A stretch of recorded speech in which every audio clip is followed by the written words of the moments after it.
Hey guys, Miss Garcia here. Today I'm going to be introducing you to the new project that I have for you, which is going to be one of the many projects that I will be providing for you. Remember, we're switching over to choice-based learning now, meaning that you're going to get to choose which projects you want to work on in the classroom. So I'm going to be creating individualized videos to show you step-by-step instruction, and then I'm going to be in the room to help you in case you're stuck and you need more information or ideas. I'm pretty much your brain, and then you're going to fill in the blanks as we go along. So this is the first one that I'm going to be introducing, and we're going to be learning a little bit about an artist first by the name of Chuck Close. And this is Chuck Close here. He's actually an American painter and photographer, and he does large scale things. So I'm not just talking about, just like a simple picture frame. This guy does wall size images. So let's kind of see some examples. One of the things that he's very famous for is using the grid method, meaning that he starts with a very small image and then he creates a grid on top of it and then enlarges the grid to be able to individually draw in each of those squares to create a replica of the smaller picture, but just making it larger. So these are some drawings that he did, and you'll notice that sometimes it's hard to tell if it's a photo or if it's actually a drawing. So that's what he's very famous for. This is one of his images. This is how large they are. I wasn't kidding about the size of these guys. This guy goes big. So again, you could kind of see how far he takes it.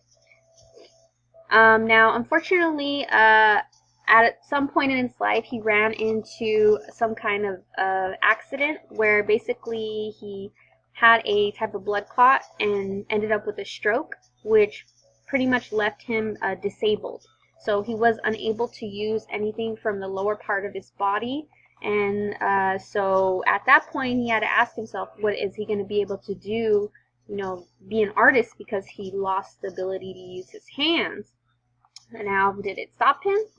No, he actually ended up, going to physical therapy and getting some strength back in his hands, and he created a whole method of being able to paint using some kind of mechanical device that he attached to his hand to help him steady his movement. But obviously his style changed and he focused more kind of on an abstraction. So what he does is he creates these little circles, and you can see here he creates these circles of colors, so up close it doesn't look like anything, but from far away you can see the picture. So he actually used his disability as a way to help him to create a new art style, which is something to think about when you guys are struggling with things. Like, it doesn't matter, how hard it is, you're still going to come up with a way to figure it out, and that's what he did.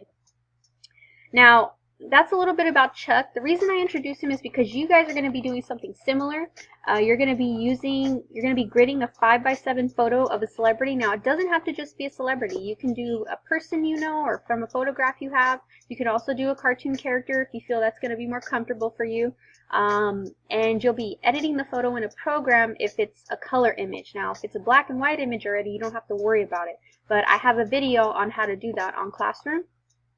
And you'll be basically making your 5x7, and you're going to be doubling it to a 14x10 grid. So you're going to be enlarging the image like Chuck Close has on a white piece of paper.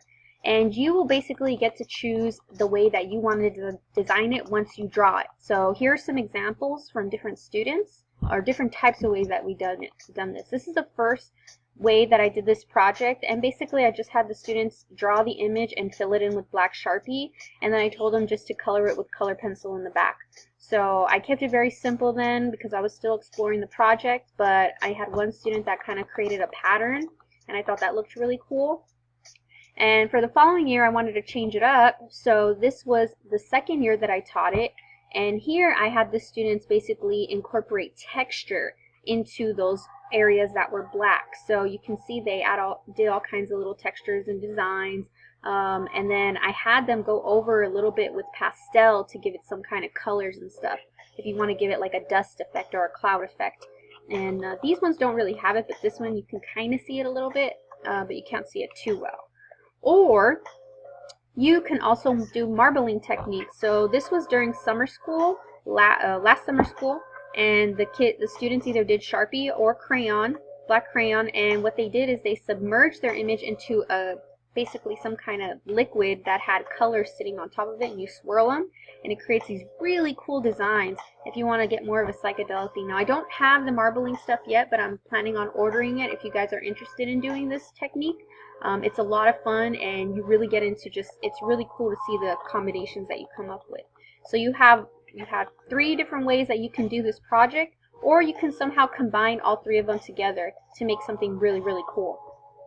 Now, how do you get started? Well, head on over to Google Classroom and watch the videos in order. I have basically each video, and I try to keep it under 5 minutes as much as I can to show you how to set up everything. And then if you're stuck on something, let me know, and that's when I'm going to come in and help you out, because I want you guys to start learning how to kind of independently get that information, and that way I can come in and just fill in the blanks for you instead of me being up in the front all day telling you how to do stuff, because that just doesn't work out too well. And then from there you can think about how you want, once you go through those videos and you know how you're at that final stage where everything's drawn out, then you can figure out what type of style you want. Any of these, or you can combine all 3 together. Alright, so let me know how it goes, and if you guys have any questions, just let me know. I'm here for you. Okay, bye.